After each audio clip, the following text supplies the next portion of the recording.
AITA for refusing to go back to my originally assigned seat on the plane. Throwaway. English is not my main language. Apologies for the mistakes.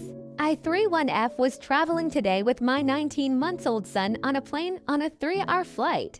My son, being under 2, has to sit on my lap. I also had a big backpack with all the necessities that I keep on the floor and easily accessible.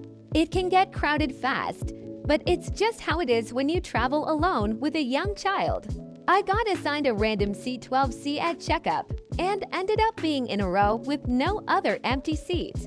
Although I appreciate it when there is an empty seat next to me as it greatly improves our flight experience. It's not an expectation I have and I never ask for it at checkup. Once the boarding was completed but before takeoff, a flight attendant came to me and offered to move us 3-row up 9 seat because there were 2 seats available, and that they usually try to accommodate people with young infants. I was delighted and accepted right away. The flight attendant helped me move my things and explained the situation to the other passenger on row 9.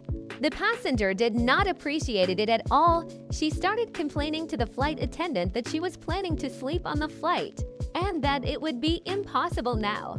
That she specifically chose this seat while checking online because the row was empty and it's gonna be a nightmare now.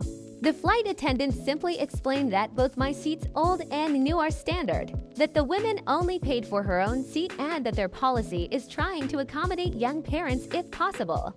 The woman then told me that I should be ashamed to impose all this noise on people that are just trying to enjoy their flight, especially since it wasn't even my seat and I didn't even pay for it. Honestly, I'm really not good with confrontation. I usually end up either crying or apologizing, so I just ignored her all the way, as if she didn't speak at all. That got her even more angry, but she finally stopped complaining after a while. My son ended up crying only once. I got some stinky eye and some other rude comments, but all in all, the flight was way more comfortable for us this way, so I don't really regret switching seats. But I do wonder if I'm it's true that I didn't pay for that seat, and that it wasn't my originally assigned seat. AITA here. Edit. Spelling.